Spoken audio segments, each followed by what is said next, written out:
You are listening to Rice, beans, and revolution, motherfucker.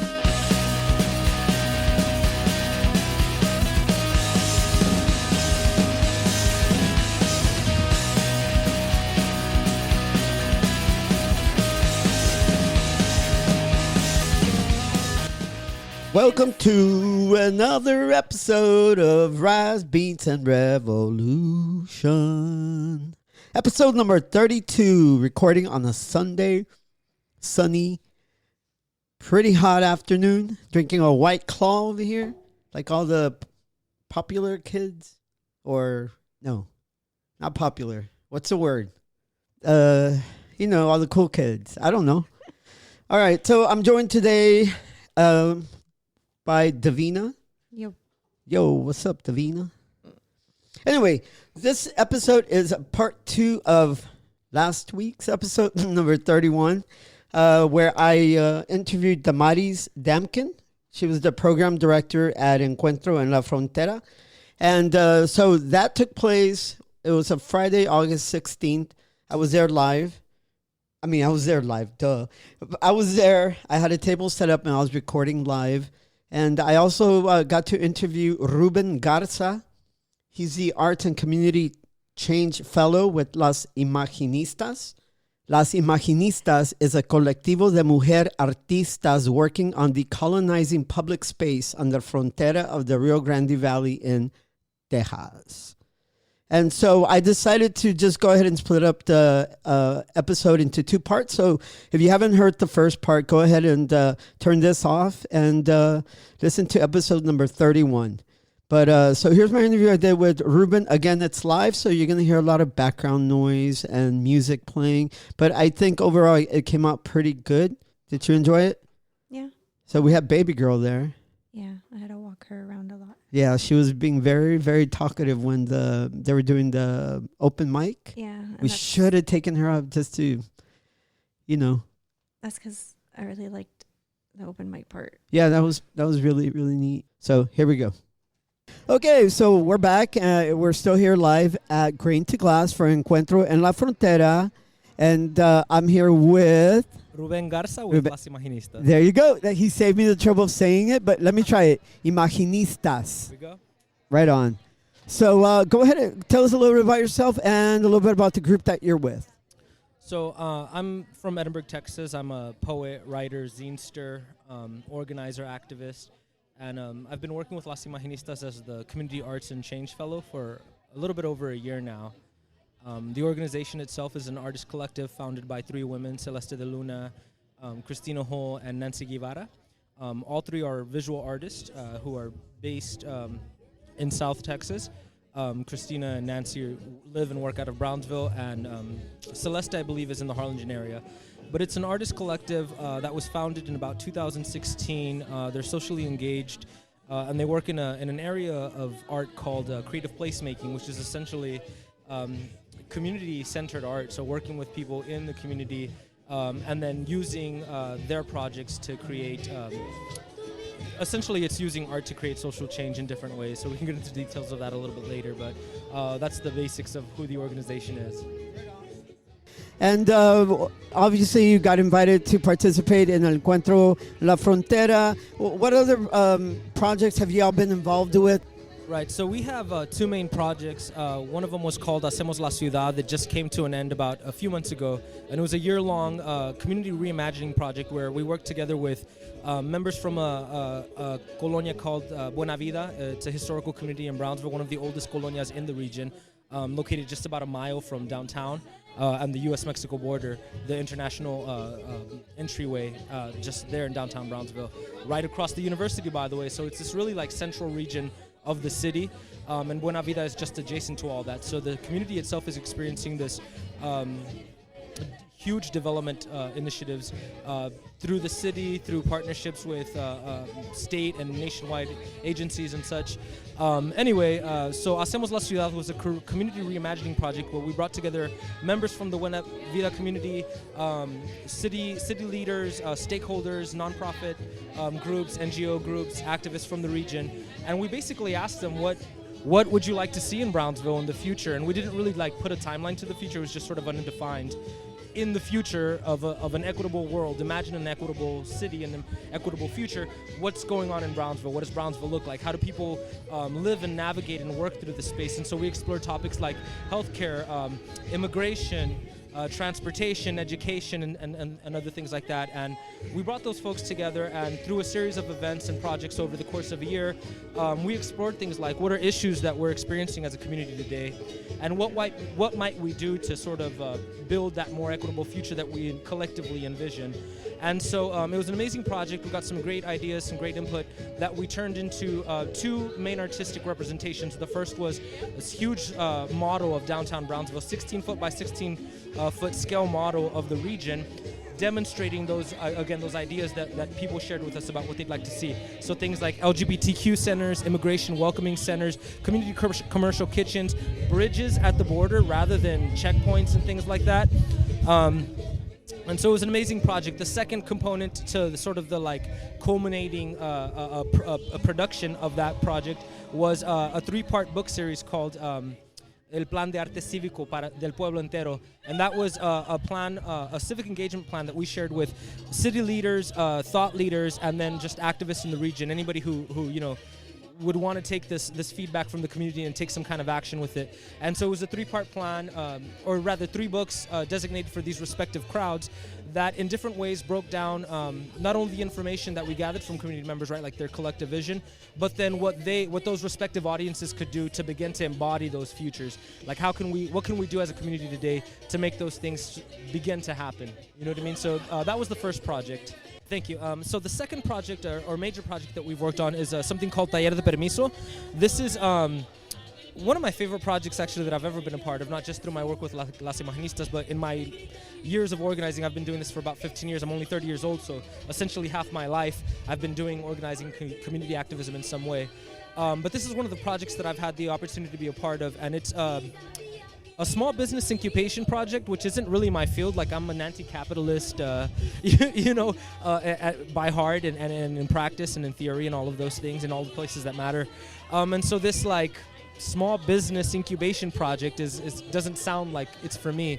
But what's unique about Taller de Permiso is that it focuses traditional sensibilities, right? Like we again, like Buena Vida is a historical community in Brownsville, but the valley as a whole is full of creative folks who work in manualidades and all sorts of trades and skills, right? We're crafters, we're writers, we're makers, we're seamstresses, we're cobblers. We work in all these amazing fields that are at the root of them is creation and restoration, right? And so Taller de Permiso taps into those sensibilities, and it says, how can we as communities or as families or as individuals navigate the existing infrastructure, right? Like its existing institutions to sort of break away from some of the things that we experience. And so like Buena Vida, again, being one of the oldest communities in Brownsville, I think acts as a microcosm of not only the city, but the region as a whole. And so one of the unfortunate things about Buena Vida is that it's one of the poorest regions of Brownsville. And Brownsville itself is one of the poorest cities in the nation. I think at one point it was the poorest city in the nation, I think for several years running.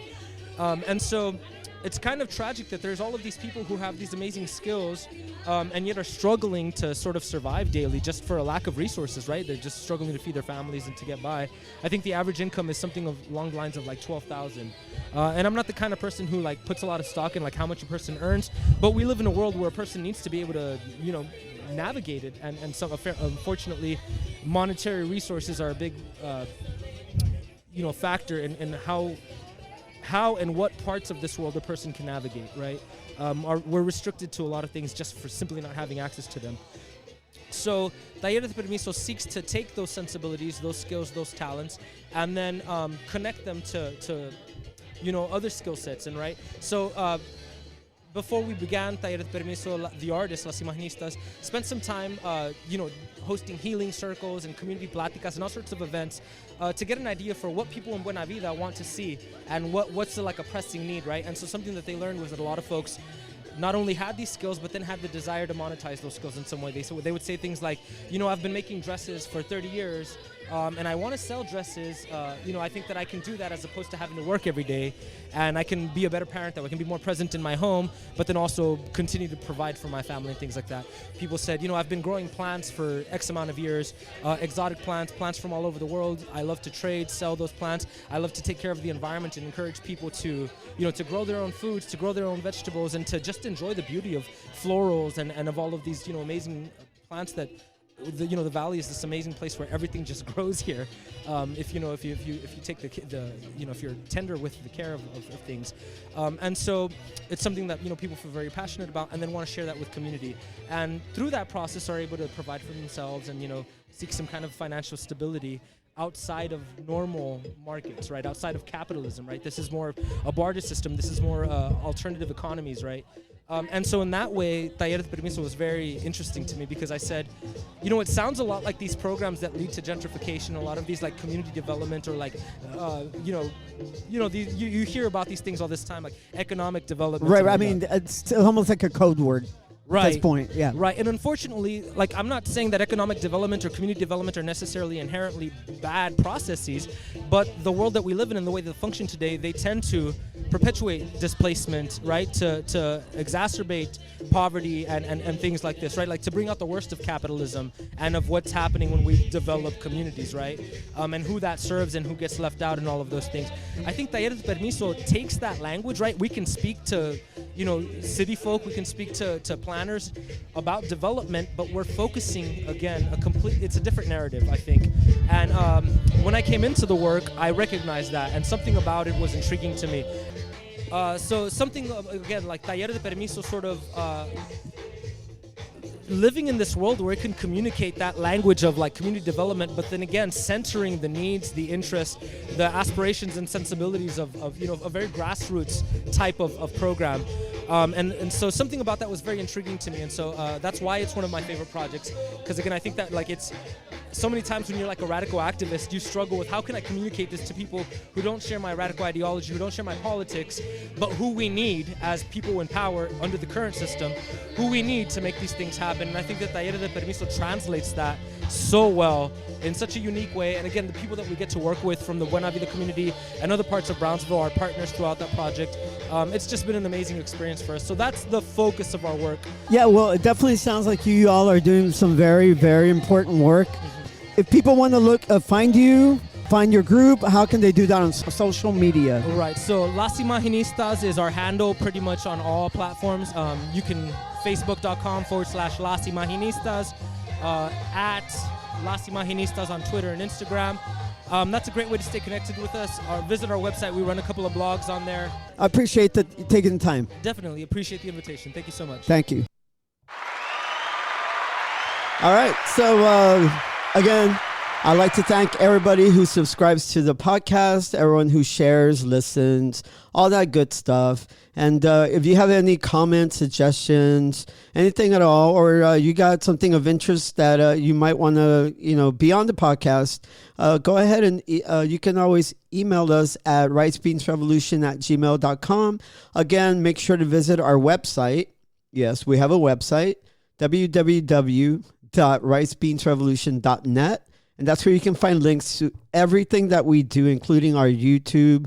We have a YouTube channel, of course, a podcast, our online merch store, which I do want to talk about, and all our social media. That's a hard word for me to say. Why? I don't know. Social media. Social. I guess I overthink it. Yeah. Social. My social media. We're on Instagram. Definitely add us on Instagram. We're pretty active on there. It's at Rice Beans Revolution. And if you want to support this podcast, and we really need the support, head over to our merch store. I'll leave a link down in the podcast description, but it's also on our website, and you can find it in our Instagram. But we got a lot of cool merch. We got shirts, mugs, tote bags. What else do we have? Do you have sweatshirts? We do. Or I'm going to be adding some hoodies and stuff now that, fall and winter is coming. But yeah, we got a lot of cool stuff. It's a good way to support our podcast and still, receive something in return. I do all the designs myself. So, go check them out. There's something for everybody there, or you can always pick up a gift for mom or grandma or, your favorite nephew or niece. Let's see. What else am I forgetting here? Anything else? No, right? No. So, today's a pretty special day. We gave baby girl her first Baby food. She ate banana, and she loved it. She LOVE. She ate it and she knocked out. She knocked out. So, here's a tip for all you new parents: banana. It'll do the job. Be able to sleep through the night. We'll see. Anyway, again, thanks for listening. And until next time, be safe, stay cool, and, be kind to each other.